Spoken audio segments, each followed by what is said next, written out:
taxawaay am solo ba li ñuy tiit du ca am Ligue 1 leader après 11 journées. La bonne année pour les insulaires ndax Union sportive goréenne bii mooy at mu baax. merci beaucoup Aladji Malick jarul ngay dem mën nañoo taxaw ci record rek Chérif ni ñu ko gisee démb ce sont les images qu'on aime voir sénégalais yëpp daanaka génn gunge Lions yi ba keroog ñi egg ci palais de la République bañ fa demee yi tamit gis nga président de la République ak neexal yi mu ne moom lay jox Lions yi délégation beeg yëpp rien de surprenant ni ñu koy faral di waxee ku def lu rëy am lu rëy Chérif. waaw mooy exception sénégalaise bi ñu daan wax c'est un pays boo xamante ni chaque jour day yéem àdduna et démb avant cérémonie bi waxoon nañu ko parce que li xew démb noonu la mënoon a demee c'est une réponse même qu'on apporte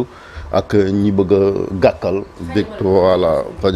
xajamal victoire donc lii déjà étape la ci xeex bi nga xamante ni ñu ngi nar a xeex ak ñoom jëm ci wàllu pour wane ne quand même le peuple sénégalais a fait bloc autour de son équipe nationale à commencer par sa jeunesse parce que gis nga ko bu nee ba sur une autoroute sax ñuy braver oto yi gàttandu cortège bi gunge ko gis nga parade daanaka toute une après-midi loolu daanaka li muy am bëriwut muy loo wane quand même njàmbaat gi nga xamante ni Sénégal jàmbat na ko te buñ booloo luñ song mën nañ ko daan et je pense que Youssou Ndour démb mi ngi koy wax ci cérémonie bi jëm ci wàllu woowu et que gaynde aussi liñ def loolu la parce que gagné nañ fi première étoile amoon nañ ko au Cameroun. amoon na solo parce que c'était une première mais bii dafa am beneen loo xamante ni moom moo jox parce que ni ñu ko gagné la parce que bu ñu yaafuusoon wax dëgg yàlla surtout l'entraîneur équipe nationale mooy Pape Thiaw mooy le sélectionneur taxawaay bi nga xamante ni taxaw na ko su ko taxawutoon encore une fois tey ñeneen ñooy yéeg ci ay bus impérial ñun ñi ngi nekk fii di ko jiiñ ko nekk ak nangam donc fulla ak fayda ak jom moo tax coupe bi ñëw fi au-delà même du talent bi nga xamante joueur am na ko parce que kam doon football ak doon koo mën duma ko loolu la waroon demee parce que te injustice baaxul li tax sax nit ñi boobu ba léegi ñu ci bëri aussi di ci jàppale Sénégal c'est parce que dañoo jàpp ni kat face à l'injustice il fallait avoir cette posture là moom moo tax donc duñ fi ñëw ci mbir yi règlement ak yu ni mel loolu ñi nga xam-xam ñi seen xam-xam màcc ci wàllu droit gi ni mel dinañ ko yëg lijjanti jëm ci wàllu et donc victoire la bu am solo boo xamante ni encore une fois liñ ci mën a jàngal tamit moom mooy justement continuer di investir ci li naan capital humain parce que suñu borom daf ñoo dénk ay talent yu fi nekk parce que boo yi nga gis ni ay jeunes dañ ñu ci bëri à part génération ñoom Sadio Mané ak Idrissa Gana Gueye yu doon gunge Kalidou Koulibaly la ñu si def ay xale la parce que bu leen fàtt ni Cameroun boobu bi ñu ko jëlee on avait pris la famille de Aladji Malick Diouf qui nous disait que bi ñu jugee Cameroun doon parade moom mi ngi doon topp ci bus bi doon daw il y a 2 ans donc ou 4 ans 3 ans Aladji Malick Diouf toppoon na ci ñoom Sadio Mané. il y a 4 ans c'est ça c'était en 2022 yàlla def na ko moom tey yeneen i xale ñi ngi doon daw ci ginnaaw et on espère que beneen campagne buñ ca tollee dina am xale yooyu dinañ fekk nekk ci équipe bi tamit waaw parce que suñu borom daf ci def loo xam ne am nañ ay centre de formation xam ne il faut continuer à investir ci football investir ci li nga xamante ni moom mooy ndaw ñi ngir seen i talent infrastructure ñu yokk et j'ai entendu la ministre des sports le démb ci RTS ci plateau bi su ko defee même dans les régions ñu daal di démocratiser li nga xamante ni moom mooy football bi su ko defee en tout cas ci côté football Sénégal yàlla dina ko ci mayaat yeneen ndam parce que encore une fois on parle des récompenses du dara par rapport ak li ñu indil parce que image rayonnante Sénégal bi nga xamante ni adduna bi yëpp depuis dimanche on ne parle que du Sénégal loolu amul njëg boo leen joxoon suñ 192 000 kilomètres carrés sax il le mérite parce que wax dëgg yàlla am taxawaay bi nga xamante taxaw nañu ko pour wane quand même doole ji nga xamante football am na ko parce que encore une fois ce n'est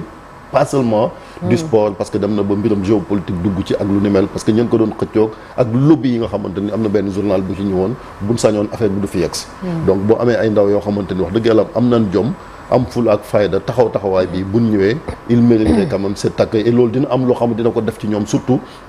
ñi doon hésité parce que am na ci ñoo xamante ay binationaux la ñi ngi doon hésité doon football fu nag ñi mel am na yeneen gone yoo xamante ça va les encourager à venir parce qu'ils ont pris des risques aussi parce que en Afrique c'est pas trop facile parce que stade yi booy doon footballé déjà gis nga ko du Congo le premier ministre l'avait dit même ci Texas bi Kinshasa ak li nga xamante ni ak Rabat ak fin jaar yëpp foofu wax dëgg yàlla am ab yaafus mënu faa génn am fa ndam donc loolu day wane encore une fois beneen taxawaay boo xam ne dañ ko doon wax mooy Sénégal il faut que des fois nit ñi di dépasser yeneen défis yi nga xamante ni moo gën a mag ci àdduna bi ñu gën ci am taxawaay parce que ñeneen ñi am nañ ay bu doon chinois yi da nga fay gis ñu wane seen arsenal militaire ak ñun amul nekkul foofu di xëccoog ñu ni mel parce que am nañ pétrole am nañ gaz mais li gën a am solo mooy capital humain bi nga xamante ni ak taxawaay bi ak jàmm jeeg unité nationale ba nga xamante ni ku ci nekk Afrique boo sañoon am réew mu mel ni Sénégal donc loolu c'est acquis la yoo xamante ni ku ci nekk da nga koy war a téye solidarité beeg entre aide bi ñun ñëpp ñu ànd manko ngir continuer encore di gën a am taxawaay boo xam ne dañ koy taxaw du tere nag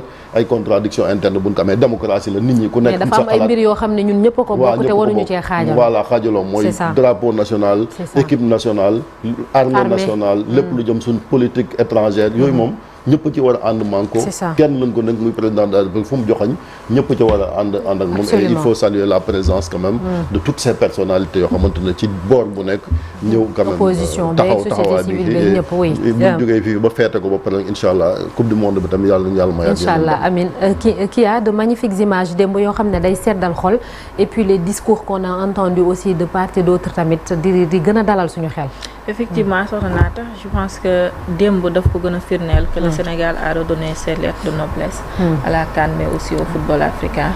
ndax taxawaay bi nga xamante ne am nañ ko durant la CAN et que nekkul seulement équipe bi jàmbaarte bi ñu wone ak parcours bi nga xamante ne def nañ ko ak résultats yi nga xamante ne fourni nañ ko mais aussi supporters yi nga xamante ne nekkoon nañ fa je pense avant finale bi ñu bari dañ doon magnifier le comportement des supporters sénégalais même après match bu amee dañuy gis ñuy ramasser li nga xamante ne moom mooy les ordures ci biir stade bi mu nekk loo xamante ne suñu ndam réew la parce que football dafa neex li nga xamante ne moo équipe nationale dafa neex parce que pourquoi parce que sport boo mënti gis que mu doon football basket wala mu doon leneen beach soccer dafa nekk d'abord passion la bu nit ki di dugg mais di dund mais aussi passion la boo xamante ne supporters yi dañ koy am mais bu doolee passion boobu mu nekk loo xamante ne nga war a dem représenter sa pays dafay nekk patriotisme boo war a wone à l'extérieur du pays dafa nekk loo xamante ne dafa neex donc boo boolee ñaar yooyu cocktail boobu dafay nekk bu ci ndam amee dafay nekk toujours une explosion de joie et je pense que loolu lañ gis démb à travers les rues de Dakar ak ñi nga xamante ne moom mooy jeunesse bi ak toute la population sénégalaise de Dakar et d'ailleurs aussi parce que manifestation de joie bi nekkul seulement à Dakar peut-être image yi les yeux et les caméras sont braqués sur Dakar looloo tax et en dehors du pays voilà et en dehors du pays gis nañ image yi nga xamante ne ñoom ñooy daw ci les réseaux sociaux ak yeneen dëkk yi comment niñ supporter sénégalais donc le Sénégal n'est pas seul ci li nga xamante ne moom mooy victoire bi mais victoire bi dafa gën a neex parce que deuxième étoile bi niñ ko jëlee la on l'a eu ci avec la manière mais aussi on l'a eu avec le respect dañoo imposer le respect aux Africains et au monde entier tey jii kuy taseteeg Sénégal li nga xamante ne ñii may taseel ce sont de vrais hommes et on leur doit du respect respect boobu bu ñu ko joxul dañu koy arracher nekkul loo xamante ne dañ koy négocier c'est non négociable mais dafa nekk loo xamante ne neex na parce que CAN bi ak li nga xamante ne moom la président def démb lu mu leen jox du doy parce que le bonheur n'a pas de prix soxna Naata boo gisee depuis dimanche mbégte mi nga xamante ne sénégalais moom la ñuy dundee man toog naa suñ buntu kër waxtaan ak sama voisine boo xamante ne ki ma fa dëkkee ba tey xaw ma ko sax donc ñu waxtaan kafooree mi xamante wuñ sax ba tey xaw ma turam xamul sama tur donc voilà et je pense que exemple yu bari noonu am nañ ko da ngay gis des sénégalais qui ne se connaissent pas du tout ci parade bi wala bu ñuy jubilé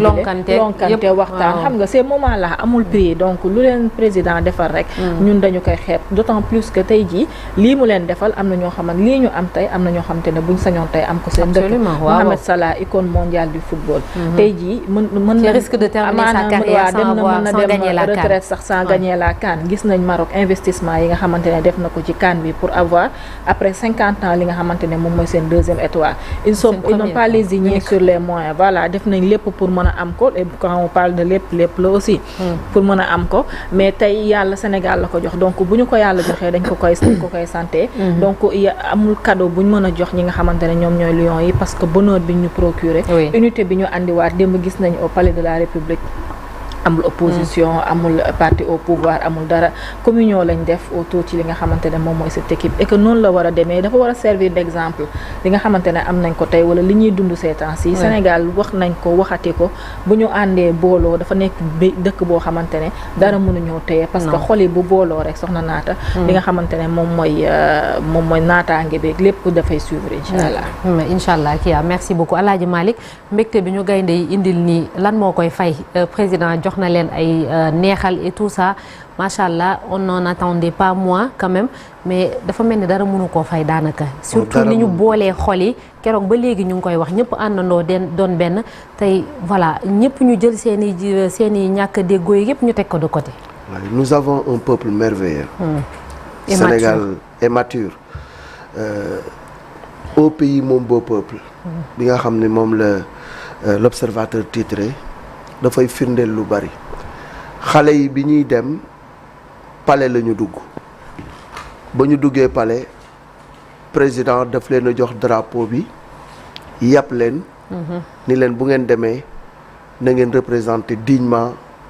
le pays. xale yi jël engagement ni ko drapeau nga ñu jox waaye ñun dinañu def lu ñu mën ngir indil la coupe la ñu waxoon def nañu ko ci jom ci fulla ci fayda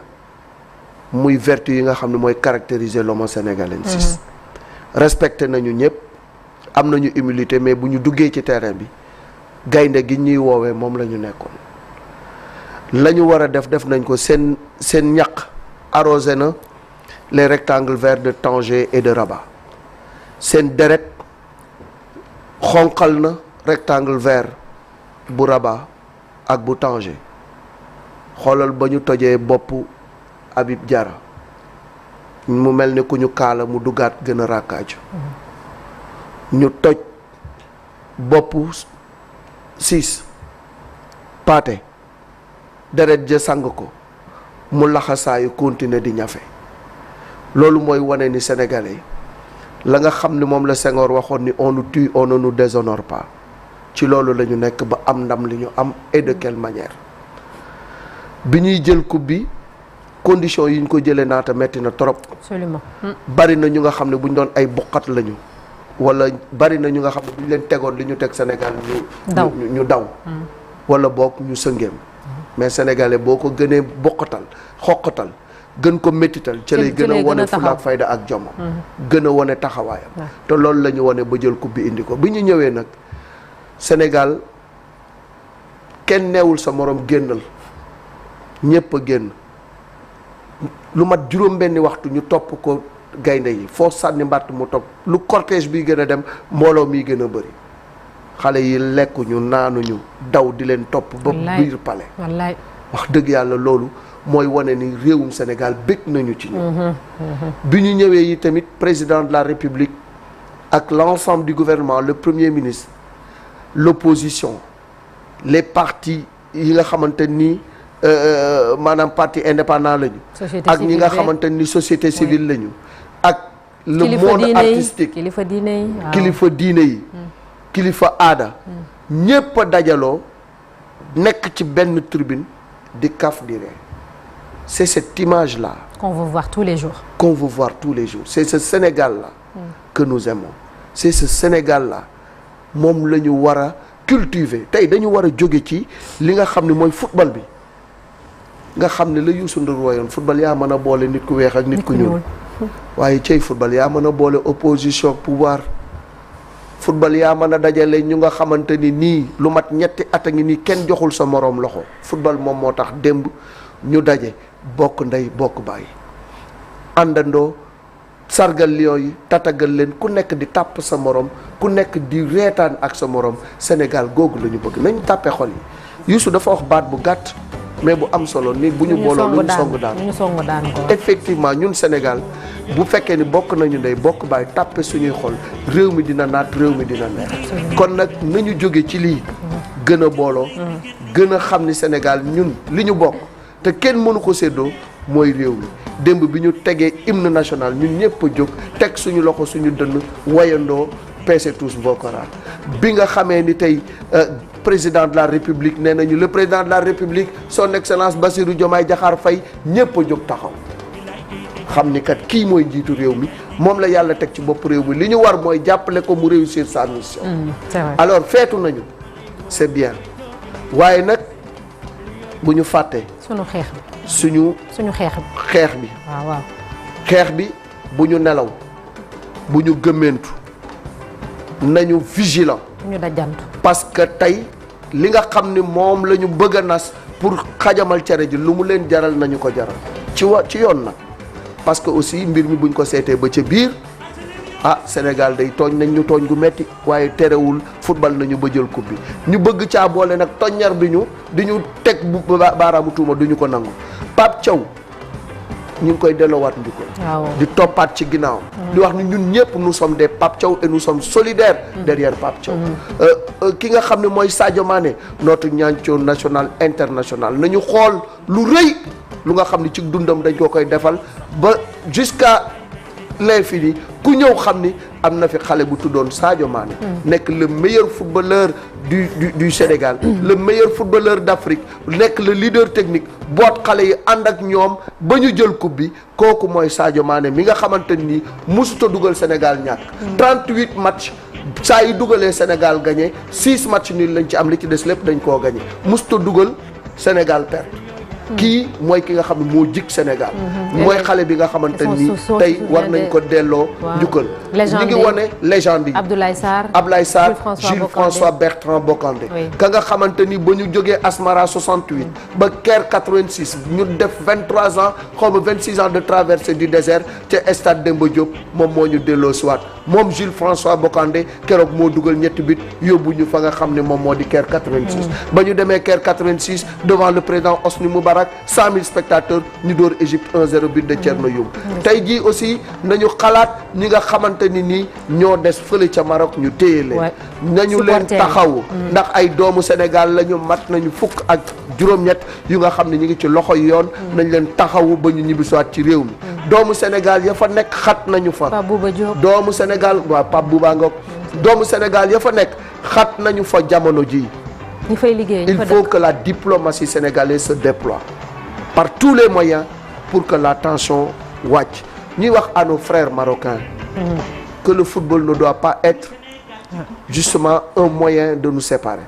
Nous avons des liens plusieurs fois séculaires. Nous sommes unis par l'histoire. Nous sommes unis par la religion. Cheikh Ahmed Tidiane Chérif Mangafa est au Maroc et chaque année les Tidjanes du Sénégal vont là-bas en pèlerinage. Nous avons des relations très soudées et c'est pas par le biais du football qui n'est qu'un jeu. Le football qui aujourd'hui doit unifier le monde ne doit pas être un facteur de division entre le peuple marocain et le peuple sénégalais. Revenons à de meilleurs sentiments. Mettons de l'eau dans notre bissap et soyons unis. C'est ça qui est bien. C'est le peuple marocain. Nous sommes vos frères. Merci Allah. Nous sommes vos sœurs. Merci beaucoup. Le football, c'est fini. Passons à autre chose. Ce qui nous unit est très fort. Absolument, c'est au-dessus de tout. Merci beaucoup El Hadj Malick jërëjëf dañuy jàll léegi ci beneen ponk muy un jour au Sénégal un jour dans le monde.